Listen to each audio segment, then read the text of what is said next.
வணக்கம் சார். வணக்கம் சைமன். பத்திக்கிச்சு ஃபுல்லாக பத்திக்கிச்சு, யூடியூப் ஃபுல்லாகவே பத்திக்கிச்சு தான் ஓடிக்கிட்டு இருக்கு. பாட்டு பார்த்தீங்களா? செகண்ட் சிங்கிள் எப்படி சார் இருக்கு? பார்த்தேன் நான். உண்மையிலே சூப்பராக இருந்தது.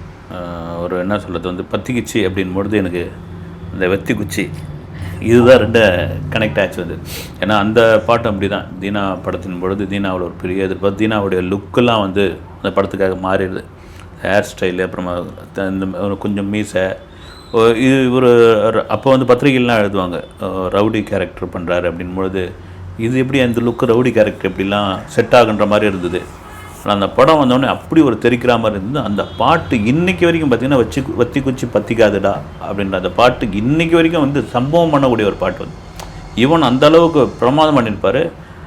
அதை விட ஒரு மடங்கு அதிகமாக இந்த பாட்டு பத்திக்கிச்சு அனிருத் வச்சு செஞ்சுருக்காப்புல. மிகைப்படுத்தி பேசுகிற ஒரு விஷயமே கிடையாது. ஒரு மாஸ் ஹீரோவுக்கு எந்த மாதிரியான ஒரு பாட்டை கொடுக்கணும், எந்த மாதிரியான பீஜம் கொடுக்கணும், அந்த பாட்டு எந்த இடத்துல அந்த எந்த பிளேஸ்மெண்ட்டில் அந்த பாட்டு வருது, அது ரொம்ப முக்கியமான ஒரு விஷயம். கடந்த 2 வருஷமாக இதான் தொடர்ச்சியாக சொல்லிட்டு இருக்க காரணம் 2 வருஷமாக அந்த விடாமுயற்சின்ற கதையாக இந்த பாட்டிலே வேறு வருது. விடாமுயற்சி ஆமாம் வந்துக்கிட்டே இருக்குது. அது மிக சரியாக இந்த பாடல் அமைஞ்சிருக்குது. எனக்கு திரும்ப சொல்கிறதுன்னா இந்த பாட்டில் இருக்கிற வரிகள் எனக்கு ரொம்ப நாள் கழித்து இந்த வரிகள் புரிகிற மாதிரி, பாடலோடு சேர்ந்து வரிகள் புரிகிற மாதிரியான ஒரு பாட்டாக இது அமைஞ்சிருந்தது. லிரிக்ஸ் எல்லாம் ரொம்ப ஸ்ட்ராங்காக இருக்குது. பார்க்கும்போதே நமக்கு தெரியுது சார், அவர் ஏதோ ஒரு லைஃப்பில் நடந்ததை அப்படியே எடுத்து லிரிக்ஸாக பண்ணிட்டாங்களோ அப்படின்ற மாதிரிலாம் ஒரு அஜித்துடைய வாழ்க்கையில் நடந்தது. அதே சமயத்தில் அஜித்துடைய ரசிகர்களுக்கும் அட்வைஸ் பண்ணுற மாதிரியான ஒரு பாடலாக இருந்தது. ரொம்ப பிடிச்சமான ஒரு பாட்டாக இருந்தது. எவன் பவருக்கும் திமிருக்கும் அடிபணியாத அப்படின்ற வார்த்தையிலேருந்து ஒவ்வொன்றா தொடங்கி உன்னை நீயே நம்பு, இந்த உலகம் உன்னை வெல்லும், இப்படி எல்லாமே தத்துவார்த்தமான பாடல்களாக இருந்தாலும் எனக்கு ரொம்ப பிடிச்சமான ஒரு விஷயம் இந்த இவர் தான் எழுதியிருக்காப்புல, விஷ்ணு ஏடவன். நான் ரெடி தான். ஆமாம், 2-3 பாட்டு. அப்புறமா இது விக்ரமுடைய அந்த டைட்டில் சாங் சூப்பராக இது பண்ணலாம்ல.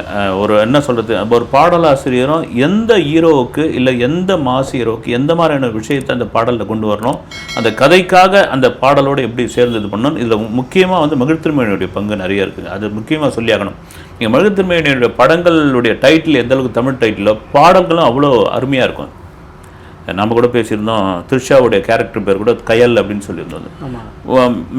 மகிழ்த்திருமையோடு கூட சொல்லியிருக்கலாம். இப்போ எந்த மியூசிக் எந்த விதத்துலையும் பாடலை டிஸ்டர்ப் பண்ணக்கூடாதுன்னு இந்த பாட்டு அஜித் கிட்ட போய் அப்ரூவ் வாங்கி கூட, கண்டிப்பாக எல்லா ஹீரோவும் ஒரு முறை அந்த பாட்டை ஓகே பண்ணி தான் அனுப்புவாங்க, அப்ரூவ் வாங்கி கூட வந்திருக்கலாம். இதெல்லாம் தாண்டி அந்த பாடலில் சில காட்சிகள் வந்தாலும் உண்மையிலே அஜித் ரசிகர்கள் கொண்டாடிடுவாங்க, கொண்டாடிக்கிட்டு இருக்காங்க. அதில் குறிப்பிட்டு 2-3 வரிகள் ரொம்ப பவர்ஃபுல்லாக இருந்தது. ரத்தம் ஒரு சொட்டு மிச்சம் இருந்தாலும் கதை இன்னும் முடியல பாரு அப்படின்ற அது தொடர்ச்சியாகவே வந்துக்கிட்டே இருக்குது. அதாவது கடைசி சொட்டு ரத்தம் இருக்கிற வரைக்கும் நீ போராடிக்கிட்டே இருன்ற மாதிரியான ஒரு விஷயம் இல்லைங்களா. ஏதோ ஒன்று தேடிக்கிட்டு போகிறாரு ஹீரோ. மனைவி தேடுறாரா, மற்றவங்களை தேடுறாரா, எதிரியை தேடுறாரா, தேடிக்கிட்டே இருக்காரு. அந்த தேடுதலுக்கான ஒரு வேட்டையாக தான் அந்த பாடலுடைய தொடக்கமே இருக்குது. நீங்கள் அந்த பாடல் வரி அது சூப்பராக இருக்குது. வானத்தையே கிழிச்சுக்கிட்டு எவன் குதிச்சாலும் சாவுக்கு பயம் இல்லை, எதிர்த்து நீ போர், வெடிக்கட்டும் போர். உண்மையிலேயே ரொம்ப நீண்ட நாள் கழிச்சு ஒரு எளிமையான வரி, அர்த்தமுள்ள வரி, அதே சமயத்தில் அந்த ஹீரோவுக்கு ஆப்டான ஒரு வரியை கொண்டு வந்திருக்கார் விஷ்ணு. இது மாதிரி நிறைய சொல்லிக்கிட்டே போகலாம். இந்த பாடல் ஒரு பெரிய வைப்பானதுக்கு அதுவும் ஒரு காரணம்.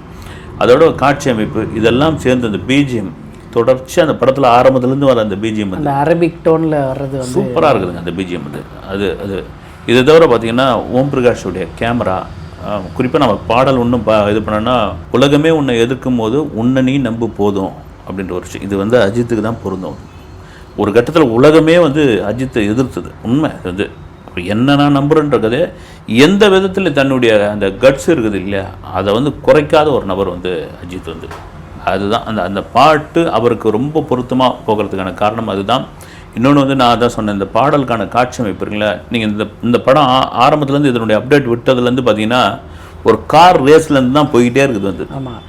நிச்சயமாக ஒரு ட்ராவலிங் மூவியாக தான் இருக்கும். ஒரு ட்ராவல்ன்ற மாதிரியாக இருக்கும். அதுதான் இதுலேயும் கூட பார்த்திங்கன்னா ஒரு கார் அவ்வளோ ஃபாஸ்ட்டாக அஜித் ஓட்டின்னு வர கார், அது ஒரு ரவுண்ட் அடித்து ஒரு பாலைவனத்தில் நின்று ஒரு டாப் ஆங்கிளில் காமிக்கும் போது காமிக்கிறாங்க, பிரமாதமாக இருக்குது. இதுதாங்க நீங்கள் ஒரு ட்ரெய்லர் கட் பண்ணுறது, ஒரு பாட்டை எடுக்கிறது, இதெல்லாம் ரசிகனுக்கு ஒரு உற்சாகம் ஊட்டுற ஒரு விஷயமா இருக்கணும். அவன் கொண்டாடுவான், விசில் அடிக்க ஆரம்பிச்சிடுவான். எல்லாம் சின்ன சின்ன நுணுக்கங்கள், சின்ன சின்ன விஷயங்கள். ஆரம்பத்தில் வந்து அதை மகிழ்ச்சிமணிக்கும் அஜித்துக்கும் எப்படி செட் ஆகுன்ற மாதிரியான ஒரு விஷயம்லாம் எனக்கே கூட அந்த டவுட் இருந்தது. ஏன்னா பார்த்து எடுக்கக்கூடியவர், நிறைய ரீடேக்கை வாங்கக்கூடியவர், வந்து ஒரு சீனையே வந்து 20 ஷாட்டில் ஒரு ஷாட்டே 20 ஆங்கிள் எடுக்கக்கூடியவர். எப்படியாப்பட்டது அஜித்துக்கு எப்படி செட் ஆகுன்னா அந்த கெமிஸ்ட்ரி உண்மையிலேயே பயங்கரமாக செட் ஆகிப்போச்சுன்னு கூட சொல்லலாம். அது இந்த படம் ஒரு தாறுமாறான ஹிட்டாக அமைஞ்சதுன்னா மேபி அடுத்த படம் வேறு good bad ugly, maybe Lokesh படம் முடிச்சுட்டு கூட இவர் கூட மறுபடியும் ஒரு படம் பண்ணுறதுக்கான வாய்ப்பு கூட நிறைய இருக்குன்னு எனக்கு தோணுது. வந்து சார் மங்காத்தாவில் வந்து செஸ் சீக்வன்ஸ் மாதிரி நிறைய இருக்கும் சார். அதே மாதிரி இதுலேயும் ஒரு செஸ் சீக்வன்ஸ் மாதிரி காமிச்சிருக்காங்க. அவர் வந்து செஸ் போர்டை பார்த்துட்டு நிற்கிற மாதிரி, அதுக்குள்ளே நின்றுட்டு இருக்க மாதிரி, ராஜாவோட பிளேஸில் இவர் நிற்கிற மாதிரி, அந்த மாதிரி ஒரு சீக்வன்ஸ் வந்து ஃபிக்ஸ் பண்ணியிருக்காங்க. இது வந்து மங்காத்தா ஃபீல் வருமோ அப்படின்ற மாதிரி ஒரு இது இருக்குது சார். அது மங்காத்தா ஃபீலை வந்து வேணும்னே கொண்டு வராங்களோன்னு எனக்கு தோணுது. வந்து நீங்கள் அர்ஜுன் உள்ளே வந்தோடனே இந்த கேரக்டர் வந்தோடனே மங்காத்தாயா அப்படின்ற மாதிரி ஆயிடுச்சு. நான் போன வீடியோவில் பேசின மாதிரி தான் வந்து இல்லை யார் வில்லன் யார் ஹீரோ, இல்லை 2 பேருமே வந்து இதுவா அப்படின்னு சொல்லும்போது 2 பேர் அதில் வந்து கடைசியாக 2 பேருமே வில்லன் போது இதுலேயும் அந்த மாதிரி ஒரு பிளே இருந்துக்கிட்டே இருக்குது. நம்ம அர்ஜுனை வில்லன் மாதிரியே நம்ம எந்த இடத்துலையும் கனெக்ட் பண்ணவே முடியல. வந்து அதே போல் தான் வந்து இப்போ நீங்கள் அந்த மாதிரி ஒரு செஸ் வந்து விளையாடுறது வந்து செஸ் போர்டு மாதிரியான ஒரு விஷயம். நீங்கள் பார்க்குற இந்த ட்ரெய்லரில் இந்த அப்டேட்டில் வர கதை இது கதை கிடையாது, நாங்கள் கொடுக்க போகிற பாருங்க அதுதான் கதை அப்படின்ற ஒரு சஸ்பென்ஸ் விடாமுயற்சியில் வச்சுக்கிட்டு இருக்காங்களோ அது மகிழ் திருமணிக்கே உரிய ஒரு சின்ன அது ஒரு மேஜிக்னு கூட சொல்லலாம். வந்து நீங்கள் அவரது எந்த நீங்கள் அதாவது அஜித்துக்கும் கதை பண்ணாலும் அந்த மேஜிக் பண்ணுவார், அருண் விஜய்க்கு பண்ணாலும் பண்ணுவார். அது ஒரே மாதிரி தான் பண்ணுவார். வந்து அது மகிழ் திருமணிக்கே உரிய ஒரு விஷயம். அதுதான் டைரக்டருக்கான விஷயம், யாருக்கும் காம்ப்ரமைஸ் ஆகாத ஒரு விஷயம் இருக்குங்க. அதுதான் சார். இப்போ வரைக்கும் கதை என்னன்னே புரிஞ்சிக்க முடியலையே சார். இது பாட்டு ரிலீஸ் ஆகிடுச்சு, ஃபஸ்ட்டு சிங்கிள் ரிலீஸ் ஆகிடுச்சு, செகண்ட் சிங்கிள், ஈவன் ட்ரைலரே கூட ரிலீஸ் ஆகிடுச்சு. ட்ரைலரில் வந்து குறிப்பிட்ட ஒரு விஷயத்தை வந்து எல்லாரும் சொல்லியிருந்தாங்க சார். ஏன்னா அந்த பாருக்குள்ளே என்ட்ரா வரும்போது லெஃப்ட் சைடில் இருக்கிற மாதிரி ஒருத்தரை காமிப்பாங்க. அவர் வந்து அஜித் சார் மாதிரியே இருக்கார், ரொம்ப யங்கராக இருக்கிற மாதிரி ஒரு கேரக்டர் இருக்கிற மாதிரி இருக்குது. ஒருவேளை இது டபுள் ஆக்ஷனாக இருக்குமோ அப்படின்னு சொல்லி யோசிக்கிட்டு இருக்காங்க. ஆமாம், எனக்கே 2-3 பேர்லாம் ஃபோன் பண்ணி இது ஏங்க நீங்கள் நோட் பண்ணி சொல்லலைன்ற மாதிரியான ஒரு விஷயம் இருந்தது. அது திரும்ப பார்க்கும்போது அந்த ஒரு லாங் ஹேர் வச்சுக்கிட்டு கையில் தம்மு சரக்கெல்லாம் வச்சுட்டு இருக்காப்புல ஒரு வில்லன் மாதிரியான ஒரு இது ஒரு நெகட்டிவ் ரோல் சொல்லாமல் திடீர்னு நம்ம எதிர்பார்க்காம இருக்கலாம். வந்து திருப்பு முனையாக வந்து எதுக்குமே யாருக்குமே ரிவீல் பண்ணாமல் போடுங்க வெடி அப்படின்ற மாதிரி டபுள் ஆக்டிங் வந்து அப்படின்னு கூட மேபி இருக்கலாம். அப்படிலாம் ஒரு நெகட்டிவ் ரோல்லாம் அஜித் சொல்லவே தேவையில்ல, பிச்சு உதவிடுவாப்புல. அதுதான் சொல்கிறது, நம்ம சொல்கிற மாதிரி எவ்வளோ காலம் தான் நான் நல்லவனாக நடிச்சிட்டு இருக்கிற மாதிரி அதுதாங்க அஜித்தோட இயல்பே. அதுதான் வந்து ஆனால் இப்படி தாயா நான் ஒரு டிரான்ஸ்பரன்சியான ஆள். வந்து நீங்கள் அப்படி தான் இருப்பேன், நான் என் கண்ணாடியை நான் பார்க்குற மாதிரி தான், நீங்கள் என்ன வேணாலும் என்னை பற்றி சொல்லிக்கங்க, அதை பற்றி எனக்கு கவலையே இல்லைன்ற மாதிரி. அது ஓகே, அது கூட அந்த படத்தில் பிரதிபலிப்பாக இருக்கலாம், ஒரு சஸ்பென்ஸாக வச்சுருக்கலாம், அதை டீகோட் பண்ணுற மாதிரி சின்னதாக அதை காமிச்சிட்டு போயிருக்கலாம். வந்து மேபி வந்து எனக்கு திரும்ப என்னென்னா நான் கூட கொஞ்சம் இதுவாக தான் பேசியிருந்தேன் அஜர்பைஜான் எதுக்குங்கன்னு. இப்போ இந்த சாங்கிலே பார்த்தீங்கன்னா ஒரு பாலைவனம், அந்த பாலைவனத்தை காமிக்கிற அந்த விதம், அந்த கார் போகிறது, அந்த மலைப்பாங்கான இடம், உண்மையிலே இந்த சாங் வந்து எனக்கு ஒரு தியேட்ரிக்கல் எக்ஸ்பீரியன்ஸை பெரிய அளவில் கொடுக்கணும்னு நினைக்கிறேன் ஃபேன்ஸுக்கு. வந்து படமே அப்படி தான் இருக்கும், இந்த சாங் பார்க்கும்போது அப்படி இருக்குது. வந்து குறிப்பாக அனிருத்தோட பிஜிஎம், அந்த பாடலுக்கான அந்த மியூசிக்கு, சின்ன சின்ன விஷயங்கள் உள்ளே சேர்த்துக்கிறது, இதெல்லாம் அதுவே கூட சில பேர் சோஷியல் மீடியாவில் எடுத்து போட்டுக்கிட்டாங்க. அனிருத் வந்து விஜய்க்கு வந்து நாரெடி அந்த சாங் வந்து, அப்புறம் கமலுக்கு வந்து விக்ரம் டைட்டில் சாங்கு, ரஜினிக்கு குக்கும், அப்புறம் இன்னொரு பாட்டு இது அஜித்துக்கு பத்திக்கிச்சு. இதில் ஒவ்வொரு ஹீரோக்கு நான் தான் சொல்கிறது வந்து ஹீரோவுடைய பல்ஸை தெரிஞ்சு மியூசிக் போடுற இன்றைய காலகட்டத்தில் மிக முக்கியமான மியூசிக் டைரக்டர் அனிருத் என்பதில் மாற்றுக்கிறது கிடையாது. வந்து கிடையாது. இதெல்லாம் தாண்டி 6ஆம் தேதி தான் படம் ரிலீஸ் ஆக போதும்னு ஒவ்வொரு அப்டேட்டாக விட்டுக்கிட்டே இருக்கிறாங்க. எப்போ ஒரு சமயத்தில் அப்டேட் எப்போ கொடுப்பீங்கன்னு, என்ன அளவுக்கு வந்து அப்டேட் கொடுங்கன்னு கேட்டிருந்தாங்க.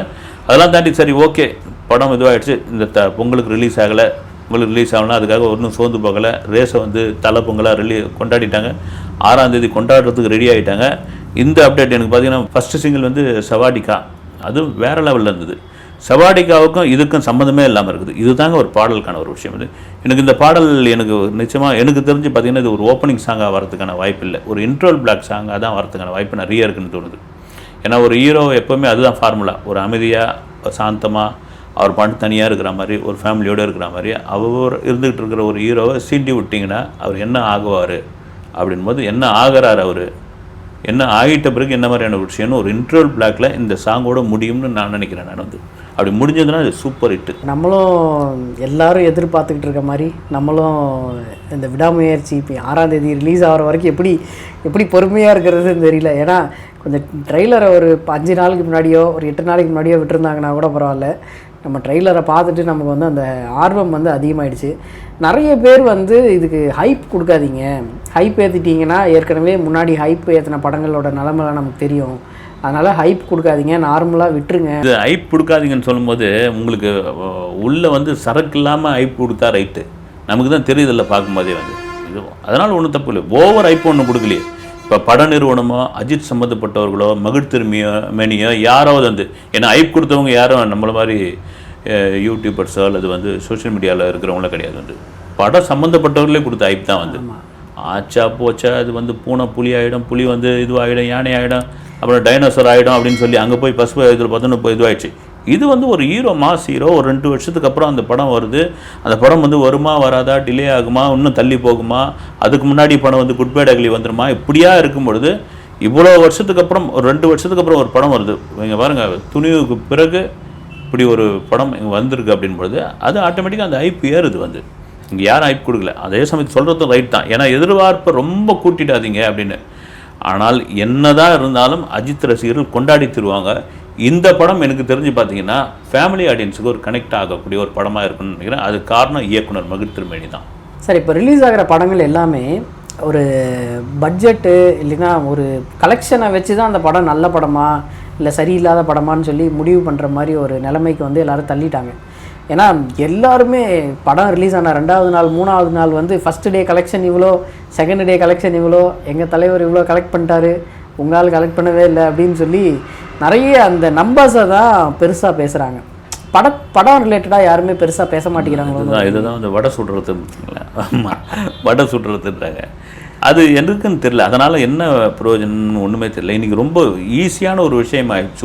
ஒரு படம் ஓடுதா ஓடலையா, கலெக்ஷன் அடிக்குதா அடிக்கலையான்னு சாதாரண ஆள் கூட சொல்லிட்டு போகிற அளவுக்கு இன்றைக்கி விஷயம் வந்து எவ்வளோ தெரிஞ்சு போச்சு. ஒரு காலகட்டத்தில் அதெல்லாம் இருந்தது. வந்து போஸ்டரே அடிப்பாங்க, அதிர வைக்கும் 50வது நாள், நொறுங்க வைக்கும் 100வது நாள்லாம் வந்து போஸ்டர் அடிப்பாங்க. வந்து அப்புறம் வந்து இத்தனை லட்சங்கள், அப்போல்லாம் லட்சங்களில் இத்தனை லட்சங்களை வந்து வசூல் மழை குவித்தது அப்படின்னு. அப்போது உண்மையில் கடந்து போகும்போது ஓகே சரி நம்ம ஊரில் ஓடலை, பக்கத்து ஊரில் ஓடி இருக்கு பொழுதுன்னு. இன்றைக்கி அப்படிலாம் ஏமாற்றவே முடியாது.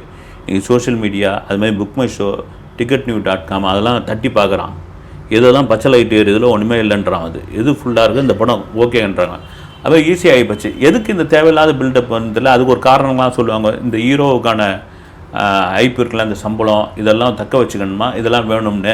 இன்னொன்று என்ன, இது மாதிரியான ப்ரொடியூசர் தரப்பில் இது மாதிரிலாம் சொன்னால் தான் அந்த ஹீரோவுக்கு ஐஸ் வைக்கிற மாதிரி இருக்கும், அடுத்த கால் ஷீட் நமக்கு தருவார்னு. இதெல்லாம் எந்த காலத்து நம்பியார் காலத்து ஸ்டைலு இதெல்லாம். இப்போ அப்படிலாம் கிடையாது. நீங்கள் கண்டென்ட் தான் ரொம்ப முக்கியமான ஒரு விஷயம். நீங்கள் கண்டென்ட் பேசுகிற ஒரு விஷயம். இந்த மாதிரி ஒரு ஐப்போ அல்லது வந்து எதுவுமே பப்ளிசிட்டியே இல்லாத படங்கள் கூட ஓடி அது ஒரு பெரிய கலெக்ஷன்லாம் சம்பாதிச்சிருக்கு. அதே சமயத்தில் இப்போ பார்த்தீங்கன்னா இதுக்கே எடுத்துங்க, கேம் சேஞ்சருக்கு ஏதோ ஒரு 2வது நாள் என்னவோ ஒரு இது போட்டாங்க. வந்து 139 கோடி போட்டுன்னு 80 கோடி போட்டிருந்தாங்க. இது ஹேஷ்டாக் முட்டு தெறிக்க விட்டாங்க. அது எடுத்துட்டாங்க. வந்து நீங்கள் அப்படிலாம் இன்றைக்கி ஏமாற்றவே முடியாது. இதெல்லாம் தாண்டி ஒரு நல்ல படம், அந்த படம் அது சின்ன ஹீரோவாக இருக்கட்டும், பெரிய ஹீரோவாக இருக்கட்டும், எந்த ஹீரோவாக இருந்தாலும் நாங்கள் கொண்டாடுவோன்னு ரசிகர்கள் தயாராக இருக்கிறாங்க. அவங்களுக்கு கொடுத்தீங்கன்னா நாங்கள் வரங்க, வந்து தேட்டருக்கு வந்து படம் பார்க்குறோம். கொடுக்கலன்னா ஓடிடியில் பார்த்துக்கிட்டு போயிடும், போயா அப்படின்னு விட்டுட்டு போயிட்டே இருக்கான். வந்து விடாமுயற்சி வந்து எந்த மாதிரி ஒரு படமாக இருக்கும்னு நம்மளால் இப்போ வரைக்கும் கெஸ் பண்ண முடியல. பட்டு நம்ம சொல்கிறது என்னென்னா, படம் வந்து எப்படி இருந்தாலும் அது வந்து ஹைப் ஓவராக கொடுக்காம நல்ல படமாக இருந்தால் நல்ல படம்னு வெளியே கண்டிப்பாக சொல்லுவோம். அதில் எந்த ஒரு காம்ப்ரமைஸும் கிடையாது. அடுத்த இன்டர்வியூவில் சந்திப்போம் சார். நன்றி, வணக்கம்.